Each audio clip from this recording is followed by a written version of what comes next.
नमस्कार साथियों, स्वागत है आप सभी का अंकित इंस्पायर्स इंडिया पर। आपने राजस्थान की न्यूज को अभी इन दिनों काफी ज्यादा सुर्खियों में सुना होगा, देखा होगा। न्यूज इस प्रकार से आ रही है कि हजारों छात्र सड़कों पर उतरे हैं और कारण है ओबीसी आरक्षण में हो रही विसंगति। अब सवाल बड़ा बनता है कि ऐसी कौन सी विसंगति है आरक्षण के अंदर जिसको लेकर के हजारों युवा सड़कों पर उतरे हैं। इतना ही नहीं, ओबीसी कैटेगरी से आने वाले लगभग 20 से ज्यादा विधायक और सांसद भी सड़कों पर हैं। इंटरेस्टिंग फैक्ट यह है कि सत्तारूढ़ पार्टी जो कांग्रेस है राजस्थान में, उसके भी विधायक सड़कों पर हैं। साथ में अपोजिशन यानी कि बीजेपी और भी तमाम पार्टी के नेता, लेट्स से आरएलपी, ये सभी लोग सड़कों पर उतरे हुए हैं एक कॉमन मांग को लेकर के। ये शायद पहली बार ऐसा हो रहा होगा आपकी नजरों में, हालांकि ऐसा बहुत बार पहले भी हुआ है कि सत्तारूढ़ पार्टी से उसी पार्टी के नेता सड़कों पर उतर करके मांग कर रहे हैं। खैर, आज के इस विषय को समझने के लिए सबसे पहले मैं आपको राजस्थान में आरक्षण की व्यवस्था को 1 मिनट में समझाने का प्रयास करता हूं। फिलहाल के लिए आप यूं समझिए कि मान लीजिए कि राजस्थान में 100 सीटें हैं जिनके लिए सरकारी सेवाओं पर नियुक्ति होनी है। अब अगर हम इन 100 सीटों की कैलकुलेशन को थोड़ा समझें तो आप यूं समझिए कि राजस्थान के अंदर 21% इन 100 सीटों में से यानी कि 21 सीटें ओबीसी के लिए आरक्षित हैं, यानी अदर बैकवर्ड क्लास के लिए आरक्षित हैं। साथियों, राजस्थान में अगर हम आरक्षण ओबीसी एससी एसटी काउंट कर लें तो ये 49% के अराउंड पहुंचता है। इसके अलावा 5% एमबीसी, जिसके अंदर गुजरों को प्रतिनिधित्व मिला हुआ है, एमबीसी को, और इसके अलावा ईडब्ल्यूएस के लिए 10% आरक्षण, यानी कुल मिलाकर के 100 सीटों में से 64% सीटें राजस्थान के अंदर रिजर्व कैटेगरी के अंदर आती हैं। अब यहां पर एक तथ्य समझने वाला होगा, विवाद असल में है क्या।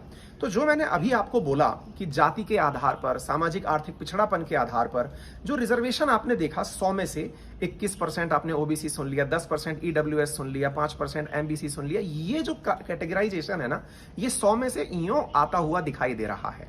इस प्रकार के रिजर्वेशन को वर्टिकल रिजर्वेशन की व्यवस्था कहा जाता है। अब आपने एक बार के लिए वर्टिकल समझ लिया, यानी कि खड़ा सिस्टम समझ लिया रिजर्वेशन का। अब मैं आपके साथ डिस्कस करने जा रहा हूं रिजर्वेशन के अंदर हॉरिजॉन्टल रिजर्वेशन क्या होता है। आप थोड़ा सा उस पर विचार कर लेंगे तो आपको आगे की बात अच्छे से समझ में आएगी। अब हॉरिजॉन्टल में क्या है कि मान लीजिए कि आप 21% ओबीसी के छात्र हैं, या ये समझिए कि 100 में से 21 सीटें ओबीसी के लिए थी। अब इन 21 में से महिलाएं, दिव्यांगजन या और कैटेगरी, उन सबको जो इस 21 में से जो रिजर्वेशन दिया गया, मान लीजिए 7% 21 में से महिलाओं के लिए रिजर्व है, तो 21 का 7% महिलाओं के लिए निकल गया, दिव्यांगजनों के लिए निकल गया। यानी कि एक तो खड़ा रिजर्वेशन यूं हुआ जो कि 100 में से दिया गया, और एक कैटेगरी के अंदर रिजर्वेशन दिया गया जो कि सब कैटेगराइजेशन करके दिया गया। इस पर्टिकुलर व्यवस्था को हॉरिजॉन्टल रिजर्वेशन व्यवस्था कहते हैं। चलिए अब थोड़ा और आगे बढ़ते हैं। साथियों, राजस्थान के अंदर चूंकि आपको मालूम है कि ये रणबांकुरों की भूमि है, यहां से बहुत सारे सैनिक बाहर निकलते हैं।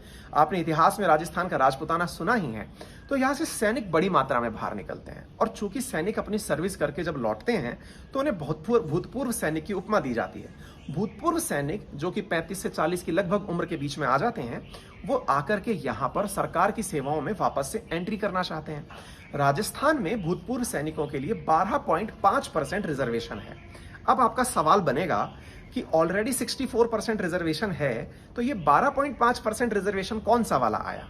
क्या 64 प्लस 12.5% है, या इस 64 में से ही 12.5% है? समझिए कि साला घालमेल जो है ना, ये केवल यही चल रहा है। अब इस 12.5% की व्याख्या करते हैं। देखिए, इस 12.5% को समझने के लिए आपके पास दो विकल्प हैं। 64% में से 12.5% को रिजर्व कर दिया जाए, चाहे वो किसी भी कैटेगरी का हो, चाहे वो ओबीसी हो, एमबीसी हो, चाहे वो एससी हो, एसटी हो, ईडब्ल्यूएस हो, 12.5% निकाल दिया जाए। या फिर बड़ा सवाल दूसरा है कि जैसे कैटेगरी थी, जैसे मान लीजिए ओबीसी को 21% था, एमबीसी को 5% था, उनका 12.5% निकाल दिया जाए। यानी कि आपके पास दो प्रकार की व्यवस्थाएं निकल कर आती हैं। पहले तो ये क्लैरिटी ऑफ थॉट ले लीजिए कि 100 में से 12.5% वर्टिकल रिजर्वेशन नहीं था, यानी 64 के साथ 12.5 नहीं था ऐड। ये 12.5 जो है ये 64 के भीतर ही है। अब इस 64 के भीतर में से मतलब क्या है? मान लीजिए 21% ओबीसी राजस्थान के अंदर सेलेक्ट होते हैं। अब इस 21% के अंदर 12.5% को कैसे ऐड किया जाए? पहले तक व्यवस्था ये होती थी, अब ये जो मैं शब्द बोलता हूं ना, पहले तक व्यवस्था, ये 2018 के अंदर राजस्थान का जो पर्सनल डिपार्टमेंट है यानी कार्मिक विभाग है, उसके आदेश से पूर्व तक की व्यवस्था है। व्यवस्था क्या थी? व्यवस्था ये थी कि जिस कैटेगरी के अंदर 12.5% रिजर्वेशन दिया जाना है, फॉर एन एग्जांपल 21% ओबीसी है, 12.5% उसका निकाल दीजिए, लगभग आता है 5%। तो 5% नहीं, 12 दूना 24, 3% के आसपास। तो ये जो 3% रिजर्वेशन है, ये ओबीसी कैटेगरी के भीतर ही भूतपूर्व सैनिक के लिए रिजर्व हो गया। इसे आप हॉरिजॉन्टल व्यवस्था समझ सकते हैं, ठीक है। लेकिन मुसीबत क्या हुई? 2018 में कार्मिक विभाग ने अपने एक आदेश के अंदर संशोधन करते हुए इस 12.5% के लिए कहा कि हम 12.5% 64 में से दे तो रहे हैं, वो जिस वर्ग में होगा वो उस वर्ग में जाकर रिजर्वेशन ले लेगा। मतलब समझिए, मान लीजिए कि अब हम मानते हैं कि 100 सैनिक जो हैं वो राजस्थान में इस प्रकार के रिजर्वेशन से, यानी 12.5% वाले रिजर्वेशन से चयनित होकर आए। अब उन सैनिकों की आप जाति जानिए, उनका आर्थिक आधार जानिए।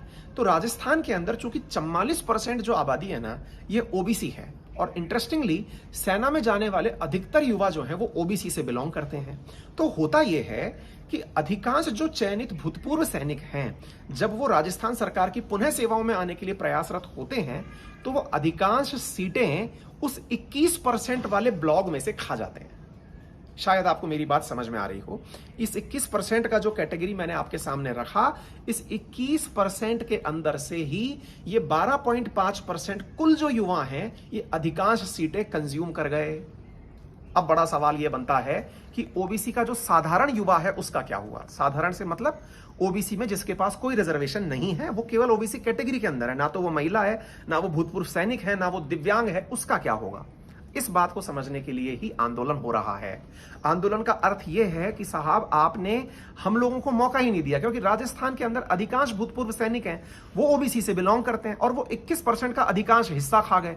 आपको आश्चर्य होगा ये जानकर के कि राजस्थान के अंदर एसीएफ की भर्ती हुई थी, जिसके माध्यम से रेंजर और एसीएफ सेलेक्ट हुए थे। उनमें से शायद ही कोई ओबीसी से, बिना किसी ओबीसी के अतिरिक्त कैटेगरी के बच्चा चयनित हुआ हो, क्योंकि अधिकांश सीटें जो हैं वो भूतपूर्व सैनिक लेकर चले गए। अब मांग क्या उठ रही है? मांग सिंपल है। मांग ये है कि साहब, ये जो 12.5% की व्यवस्था है ना, इसको वैसा ही कर दीजिए जैसा पहले था। क्या था पहले?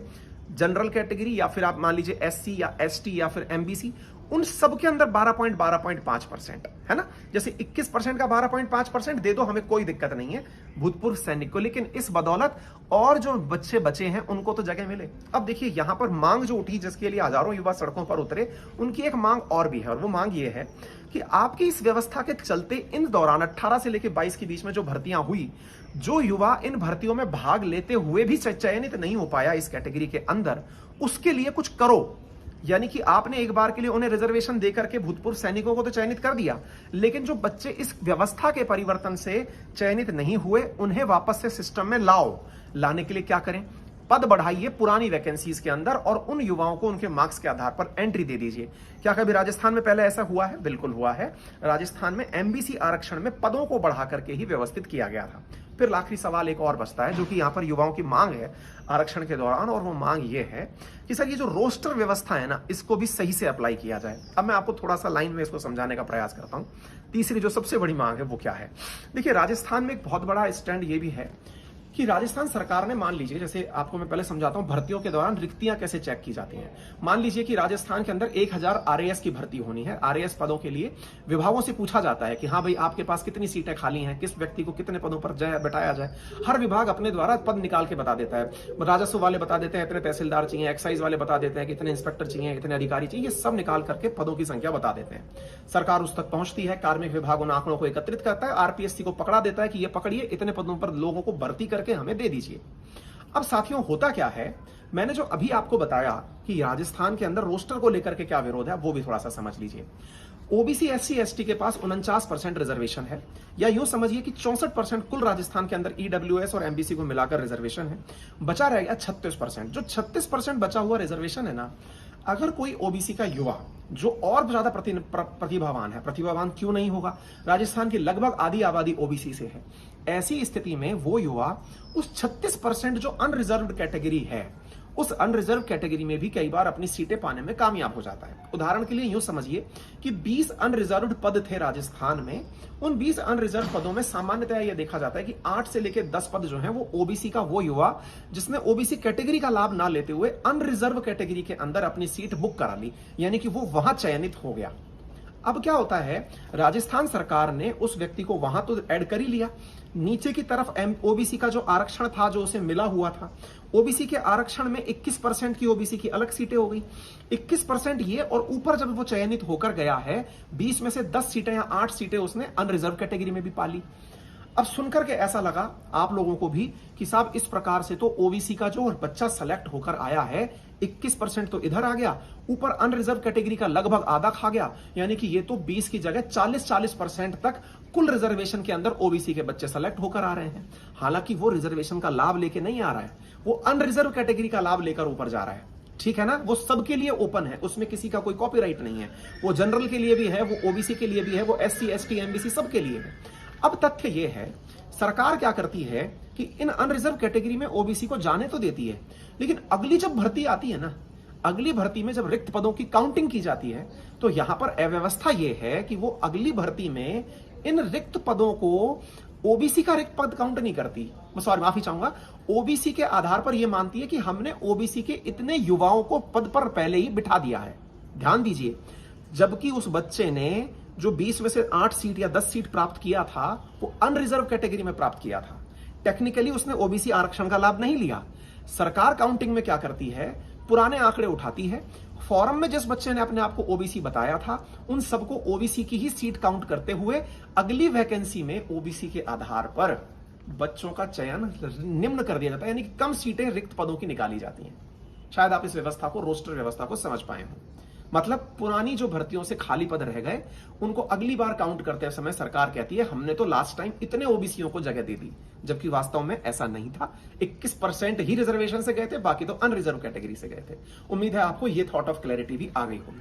तीसरी जो मैंने आपको बात बताई, हालांकि 3 पॉइंट में क्लियर कर चुका हूं, इसमें क्लैरिटी का पॉइंट और है, और वो ये है कि यह व्यवस्था 2018 के कार्मिक आदेश विभाग के आदेश के आधार पर दिखने लगी है, लेकिन मुझे कई जानने वालों ने बताया कि इस प्रकार की विसंगति 2011 के पटवार के एग्जाम में, 2015 के पटवार के एग्जाम में, 2014 के सेकंड ग्रेड एग्जाम के अंदर भी देखी गई है।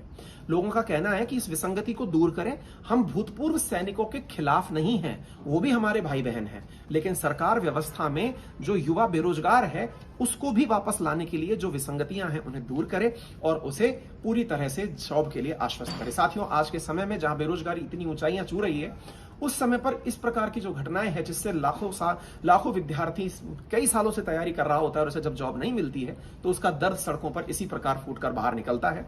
पूर्ण उम्मीद है, मुझे ऐसा लगता है जिस प्रकार से सरकार के भी सांसद और विधायक सड़कों पर हैं, लगता है कि जल्दी ही इसका समाधान निकलेगा और राजस्थान में फिर से अमन और चैन की बहाली होगी। फिलहाल के लिए इतना ही। अपना ख्याल रखें, बड़ों का सम्मान करें, छोटों को प्यार दें, अपना व्यक्तित्व इस प्रकार से विकसित करें कि सभी एक दूसरे के साथ सुरक्षित महसूस करें। अंकित इंस्पायर इंडिया पर नए हैं तो अभी सब्सक्राइब करें, वीडियो को शेयर करना बिल्कुल ना भूलें। आपका समय शुभ हो। धन्यवाद।